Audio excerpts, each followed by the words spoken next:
পরম প্রেমময় শ্রী শ্রী ঠাকুর শুরু করছি আজকের পরিবেশনা। দাদা মায়েরা কথা বলছেন মাস্টার দিলীপ বাংলাদেশ থেকে মোহিনী নন্দন নামক পেজের পরিবেশনায় শুনছেন পরম প্রেমময় শ্রী শ্রী ঠাকুর বৈতন্ত্রের ভাবধারায় দাদা মায়েরা এই মুহূর্তে যে যেখান থেকে দেখছেন সবাই সবাই আনন্দিত। আজকে আপনাদের সাথে যে বিষয়টি নিয়ে আমি শেয়ার করতে এসেছি, আমাদের যারা সৎসঙ্গী হলে আপনি অবশ্যই ভিডিওটা শুনবেন। জীবনে আমার জীবনে প্রত্যেকটি সৎসঙ্গের জীবনে খুব প্রয়োজনীয় একটি ভিডিও।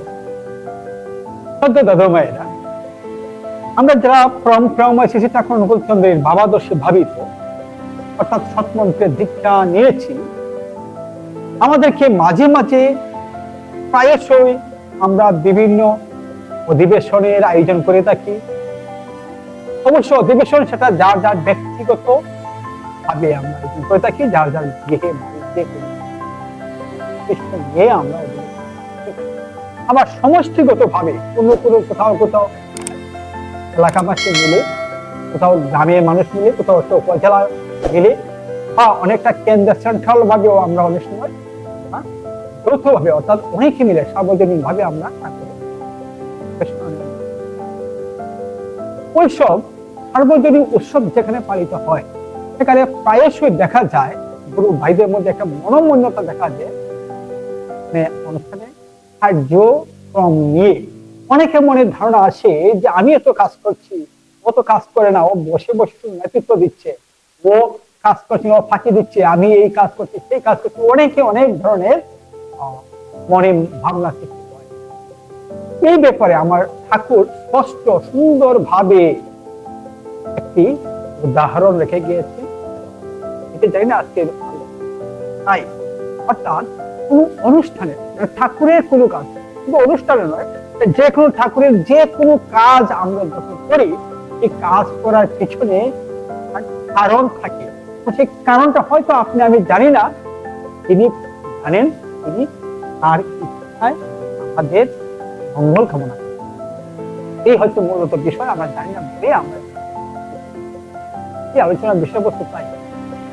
ঠাকুর সশরীরে যখন দেওঘরে ছিলেন তখন খবর পেলেন ঠাকুর পাড়াতেই, দেওঘরের আশপাশে কোনো এক গ্রাম, একজন বুড়িমা, তার অনেক বয়স হয়ে গেছে, আর এই শেষ বয়সে তার মৃত্যু হচ্ছে না, আবার তিনি হাঁটা চেরা চলাফেরা করতে পারছেন না, তার সহ্য থাকে।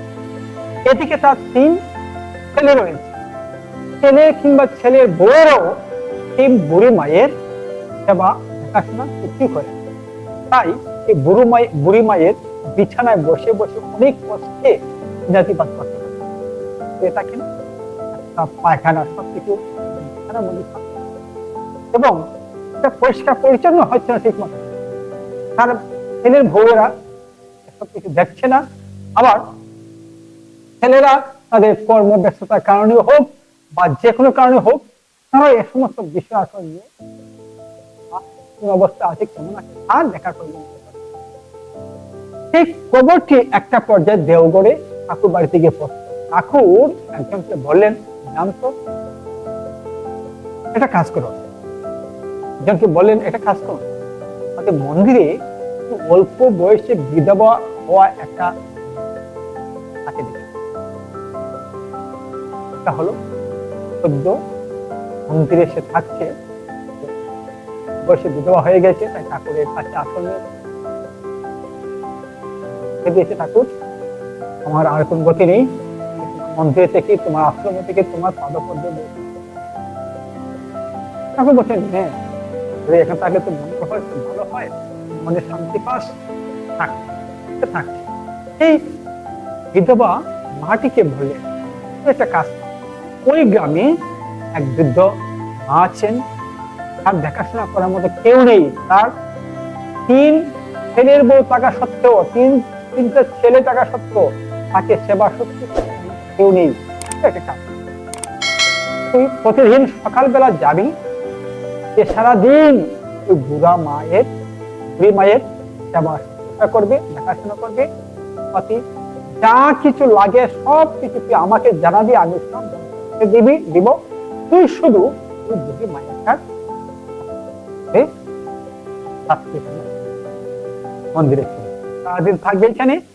সারাদিন থেকে সে বুড়ি মায়ের সেবা করবে, যা করতে হয় তা করবে। সন্ধ্যার সময়, রাত্রের সময় তুই মন্দিরে ফিরে যাবে, এ হচ্ছে তোর কাজ। আর যখন যা প্রয়োজন হয় তুই আমাকে যা, আজ হতেই চলে যা। ঠাকুরের আদেশ তো মাটি এই বুড়ি মায়ের বাড়ি তিনি দেখলেন বুড়ি মায়ের সেবা অনেকটা ঠিকের কাজ। কারণ এই বুড়ি মায়ের বিছানাপত্র কিছু নোংরা হয়ে আছে, নালা হয়ে আছে, তাই অনেক কষ্টে তিনি এগুলো ধুয়ে মুছে পরিষ্কার করলেন। মুখে দেখে বুঝতেই পেরেছে অনেকদিন হলো বুড়ি মায়ের শরীরের মধ্যে পানি করেনি, তিনি পরিষ্কার বিছানায়। আর তার যে ছেলের বউয়ের আছে তারা দূর থেকে দেখে ফিসফিস করছে, আবার মনে মনে হিংসাও করছে। কেন হিংসা করছে জানেন? পাড়া প্রতিবেশীরা কি বলা বলে করবে, তারা তো বলবে এখন, ও মা দেখছি মন্দির থেকে একটি মহিলা এসে তাদের শাশুড়ি মায়ের সেবা যত্ন করছে, অথচ 3-4টে জোয়ান বউ থাকতে ঘরে তারা তার শাশুড়ি মাকে এই করছে। এই প্রতিহিংসায় তারা মনে মনে বুদ্ধি আটছে কিভাবে এই মহিলাকে। পরদিন হতেই এই 3 যা মিলে এই বিধবা মহিলা মায়ের পিছনে লেগে, তারা সব সময় ওই মাটিকে সব সময় তার ভুল করতে, তার খুশি করতে, তাকে বিভিন্ন কথা আঘাত দিয়ে কথা বলা শুরু করছেন। এমন একটা পর্যায়ে আসলে 2-4-5 দিন পর এই মেয়েটি এখানে আসতে, উনি অনেক বিরক্ত হয়ে সিদ্ধান্ত নিয়ে ফেলেছেন, না আমি এখানে আর আসবোই না, আজই শেষ। আমি ঠাকুরকে গিয়ে বলবো আমি এই বাড়িতে যাব না। ঠাকুর যাকে পারে, যাকে দিয়ে পারেন তাকে দিয়ে কাজ করার। আর বুড়ি মা আমার এমন আমার কি হয়, কেন আমি তার সেবা শুশ্রূষা করবো? 3টা ছেলে বউ থাকতে তারা করছেন, তার মেয়ে শুনছে 2টা আছে, 2টা বিয়ে হয়, তারা একটু সাহায্য করছে না। আমি কোথায় কে, আমি কেন এই বুড়ি মায়ের সেবা শুশ্রূষা? ঠাকুর বা কেমন করে আমাকে এই কাজটা করতে চাইলেন?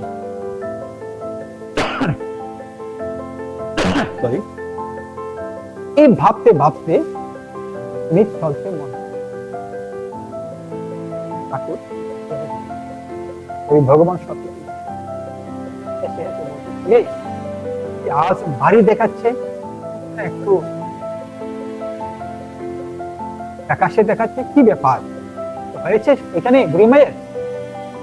আগে না ঠাকুর, আমি আর ওই বাড়িতে যাবো না। কেন যাবো? কি হন বুড়ি মা আমার? আমাকে আপনি প্রতিদিন পাঠিয়ে দেন। আমাকে যে মন্দিরে আশ্রমে অন্য কোনো কাজ করান, আমি যেহেতু আপনার কাছে খাই থাকি, আমাকে মন্দিরে অন্য কোনো কাজ করান, কিন্তু এই বুড়ি মায়ের সেবা শুশ্রূষা কেন যাবো? কি হন উনি আমার? তিনি ঠাকুর একটা কথা জিজ্ঞেস করেছেন, তিনি বেশ কতগুলো এবং খুব বিরক্তি ভরে বললেন, কি ভাবছিস এই কাজ করার জন্য আমার আশ্রমে লোকের অভাব, তাই বলেই তোকে যেতে বলেছি? জানিস তুই পূর্বজন্মে কি করেছিস? তুই তোর শ্বশুর শাশুড়ির সেবা করেছিস। আজ এই 3 যা যেমন করে তার শ্বশুর শাশুড়িকে ফেলে রেখেছে বিছানার মধ্যে দিনের পর দিন, তুইও আগের জন্মে তাই করেছিলি, তাই পরের জন্মে তুই শাস্তি হয়েছে। আজকে তোর এই অবস্থা, তুই অল্প বয়সে, বাল্য বয়সেই তুই বিধবা হয়ে গেছে। ভেবেছিলাম ওই বুড়ি মায়ের সেবা শুশ্রূষা করে তোর আজ জীবনের যে শূন্য স্থানটা পূরণ করে নিলে আগামীতে,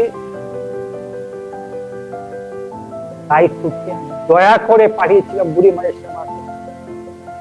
আমার লক্ষ্যের কোনো অভাব নেই, আমি এখন বললে লোক যাবে বুড়ি মায়ের সেবা করার জন্য। তোকে পাঠিয়েছিলাম এই জন্য, তোর মঙ্গলের জন্য। কারণ আমি চেয়েছিলাম আগের জন্মে তোর শ্বশুর শাশুড়িকে সেবা শুশ্রূষা না করে যে অপরাধ করেছিস, সেই অপরাধের কিছুটা হলো তুই বুড়ি মায়ের সেবা করে তোর কামটা পূর্ণ হতো, অপরাধ কিছু কমত। তুই যখন সে সুযোগ দিলে না, ব্যাস তোর যাওয়া দরকার নেই। হ্যাঁ, তো বুড়িমায় যা হবার হবে। এবার এই ছোট্ট মাটি, বিধবা মাটি বুঝতে পারল পায়ে পড়ে, আমি তোমার অধম, আমি এক অধম, আমি বুঝতে পারি নাই, আমাকে তুমি ক্ষমা করে দাও ঠাকুর, আমি আর কখনো এমন কাজ করবো না। কাল থেকে আমি প্রতিদিন যাবো ওই বুড়ি মায়ের করার জন্য, যতদিন তিনি বেঁচে থাকবেন ততদিন আমি তার সেবা করবো ঠাকুর। আমার সাথে কোনো কিছুই অবহেলা থাকবে না, কোনো বিরক্তি থাকবে না। আমাকে আবার একটু সুযোগ দিন ঠাকুর। দেখো ছোট দাদা মায়েরা বুড়ি মাটি হয়েছিলেন। ঠাকুরের এই লীলা থেকে, ঠাকুরের এই কাহিনী থেকে আমরা কি মেসেজ, আমাদের মরাল শিক্ষা থাকে? অর্থাৎ ঠাকুরের কাজ যখন যে যে অবস্থা করার সুযোগ পান, সে অবস্থা আমরা করতে হবে, বিনা প্রশ্নে, বিনা তর্কে, বিনা প্রতিবাদে, বিনা বিনিময়ে।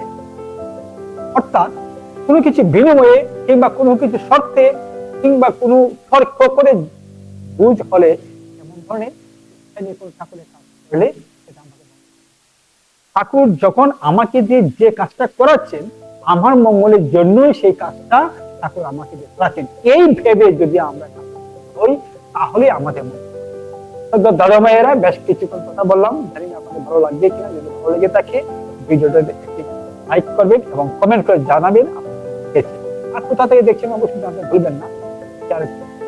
গুরু বা দেখে আরো ভালো হয়। ভালো থাকেন, জয় গুরু।